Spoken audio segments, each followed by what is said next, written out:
Well, hi folks, it's that time of year again now. End of the season, into October, time to get the old winter digging done and clear the patch out. So we'll just start doing that. Got all sorts of bits still growing, like marrows and stuff, they won't come to anything. So we'll just get on and clear this bit, and then I'll show you how I winter digged the plot and what I add and stuff like that. We'll just get shut to some of these. I'm standing on ceremony with these.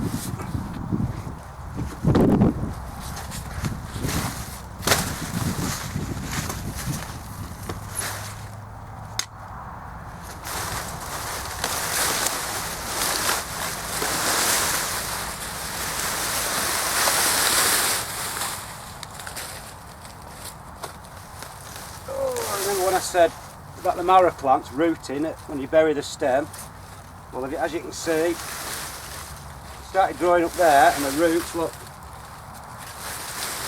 they've rooted all the way along. That's why they get so much energy, because they root all along the plant. So it's a bit of a bugger to pull them out, like, but we'll have a go.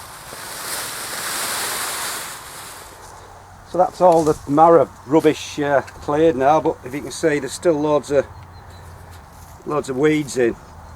Annual weeds like this. This is creeping buttercress, not buttercress, bittercress I think they call it. That's not a big problem, you can just dig that in and it'll die. But things like nettles, obviously they're a perennial, and you want to dig those out. Roots, and I'll get all the roots out, because if you leave any bits out, if you leave any of the roots in, that's how they spread and propagate themselves.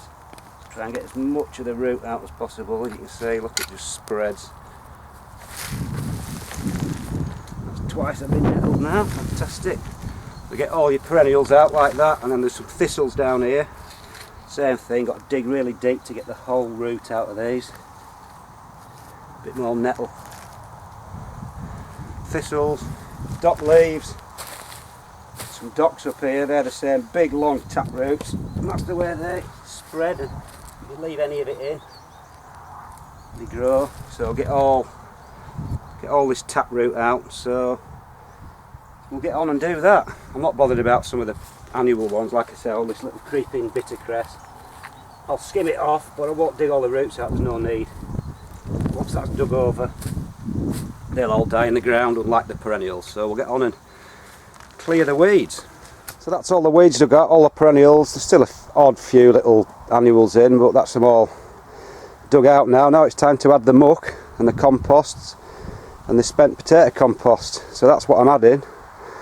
All that. I've got loads of really old, 2-year-old horse muck that's full of worms, and my spent compost from my potatoes, and some of my own garden compost. So it's quite an old lump of stuff going in, but it's all good. It all feeds the soil and conditions it. So I'll get that spread out now. Put the horse muck on first, so when I'm walking on it, it doesn't get stuck to me, and don't end up 6 foot tall, 6 foot taller with horse shit all over my feet. So we'll just get all that chucked on, and then we'll show you how we go about digging it over.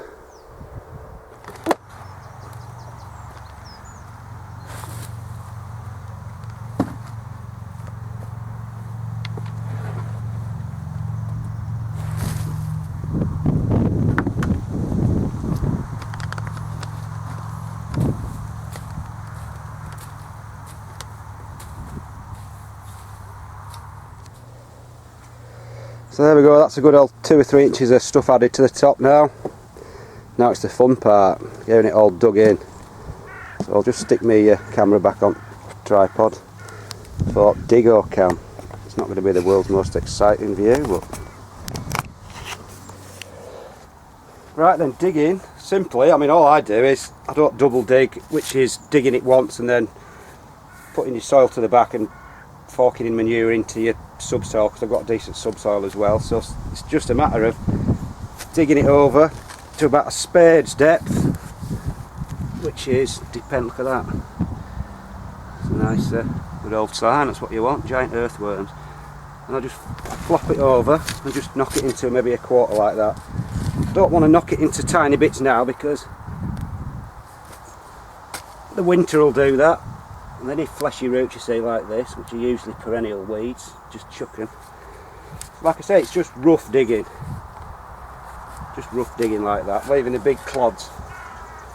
So letting the rain and the frost over the winter break it down slowly for you. Because like I say, if I did knock it all down now, or I actually did something as ridiculous as rotivate it now, which is the worst thing you could do, is by the time it comes to next spring, it'd just be all compacted again because it had just broken down too far. So that's about it really. Just keep doing this until your back gives up, and that's the winter digging done. Once it's done, it's done. Don't do anything else now until spring. Just go through it a bit with a 3-prong cultivator in spring just to knock it up a bit. So that's about it folks, winter digging. Not very exciting, but it's got to be done. See you later. Well, there we are folks, an hour later, knackered, bad back, fed up with it. That's it, all done. All done, all 30 foot of it. So I'm fed up with it now, but at least it's done. It's a job well done. Nothing else to do now. Just leave winter to do its work and roll on next spring. So that's about it folks. Bit of winter digging, muck adding. See you later.